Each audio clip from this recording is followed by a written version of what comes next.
Kalian tahu nggak hal apa yang mengerikan ketika kalian pulang malam sendirian? Adalah di saat kalian berpikir kalau kalian pulang sendirian, tapi kenyataan kalian ditemani oleh seseorang dan dia itu konteksnya bukan manusia. Nah, jadi ceritanya suatu hari ada seorang pria yang bernama Angga lagi nganterin temannya pulang, yaitu yang bernama Arda. Jadi rumah Arda tuh di desa sebelah. Nah, waktu itu Angga nganterin Arda sekitar jam 12 malam ketika mereka selesai bermain. Dan Angga itu anterin Arda naik motor. Jalan menuju ke rumah Arda tuh jalan itu lurus, akan tetapi di ujung jalan ada pohon besar, gede banget, atau biasa orang sebutnya itu sebagai pohon keramat. Nah, jadi untuk mengakses ke rumah si Arda, Angga harus belok kiri dulu agar mencapai rumahnya si Arda. Otomatis mereka harus melewati yang namanya pohon keramat itu. Angga ngomong tuh ke Arda, "Dah, jalan ke rumahmu kalau malam ngeri juga ya." Itu sebelum mereka melewati pohon angker itu. Di situ mereka tuh mau dekat posisinya dengan pohon besar itu. Nah, di situ Arda pun ngomong sambil menunjuk-nunjuk ke pohon yang besar. Arda bilang, "Bro, lihat tuh pohon itu. Banyak tahu orang-orang yang mengalami kecelakaan setelah mereka melewati pohon ini. Dan bahkan tepat di bawah pohon ini mereka mengalami yang namanya kecelakaan. Pas banget posisinya di bawah pohon besar ini." Sambil Arda tunjukin pohon itu. Di situ Angga ngomong, "Apa sih, Dar?" Ngomong gitu, pakai ditunjuk pula. Situ Angga kayak emosi lah. Singkat cerita, Angga udah nih antar Arda balik. Terus Angga balik nih ke rumahnya, naik motor. Untuk menuju arah pulang, otomatis Angga harus melewati lagi pohon besar yang ditunjuk oleh Arda tadi. Pas lagi melewati jalan itu, tiba-tiba Angga mendengar suara seperti ban pecah. Terus tiba-tiba motor itu oleng. Mau nggak mau, Angga harus berhenti nih tepat di bawah pohon besar itu karena motor yang dia kendarai tiba-tiba bannya pecah. Setelah Angga ngecek motornya, kalau motornya tuh nggak bisa jalan lagi, harus ditenteng lah kan karena bannya pecah. Sedikit demi sedikit Angga tenteng lah, dan Angga semakin jauh dari pohon besar yang angker itu. Di saat yang bersamaan, Angga capek dan ia beristirahat dan berharap ada motor lain yang lewat yang bisa membantu dia untuk pulang.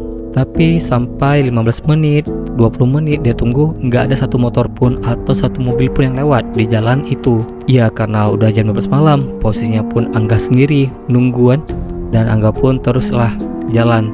Ketika Angga menenteng motornya, sesekali nih Angga curi pandang di kaca spion belakangnya. Pas Angga lihat kaca spion tersebut, dia nggak sengaja ngelihat sosok perempuan, badannya sangat kecil, rambutnya panjang, terus menatap Angga dengan mata kosong gini. Itu di kaca spion yang seketika membuat Angga shock. Terus Angga berhenti nih untuk menenteng motornya, dan dia memastikan dia lihat ke belakang. Pas dia lihat ke belakang, sosok tersebut sudah hilang. Dikiranya Angga karena efek kelelahan, dia pun kayak ngerasa mungkin itu manifest dari rasa ketakutan. Angga pun tetap menenteng motornya sejauh 2 km. Nah, setelah dia sangat jauh dari tempat semula bannya pecah, dia tiba-tiba mau ngecek lagi kaca spion itu. Dia ceklah lagi. Angga menoleh lagi ke kaca spion. Tiba-tiba cewek itu masih ada di belakang Angga yang seakan-akan mengikuti si Angga.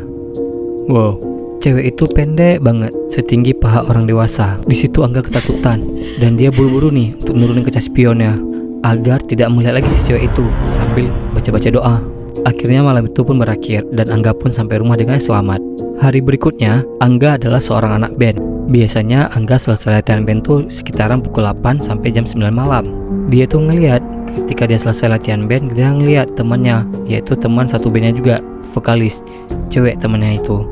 Di situ Angga tawarin ke temannya untuk pulang bareng. Teman ceweknya itu pun mengiyakan. Angga sudah memanaskan motornya dan juga telah memberikan helm ke cewek itu. Dan yuk gas, kata Angga ke cewek itu.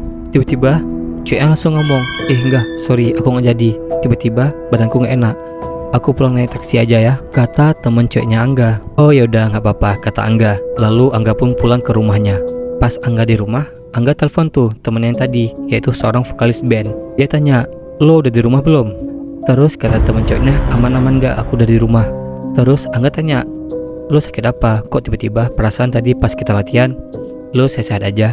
Di situ temannya ngomong ke Angga, sebenarnya aku gak sakit, aku gak kenapa-napa. Terus tadi lo kenapa langsung balik? Kata Angga kepada temannya si cewek tadi. Sebenarnya tuh tadi pas aku mau naik motor lo, gue ngeliat cewek yang badannya kecil banget, rambutnya panjang, tapi kotor, dan muka tuh kayak kupas rambut. Dia tuh kayak beneran nangkel di pundak lo. Makanya gue nggak berani balik sama lo, kata teman ceweknya Angga tadi.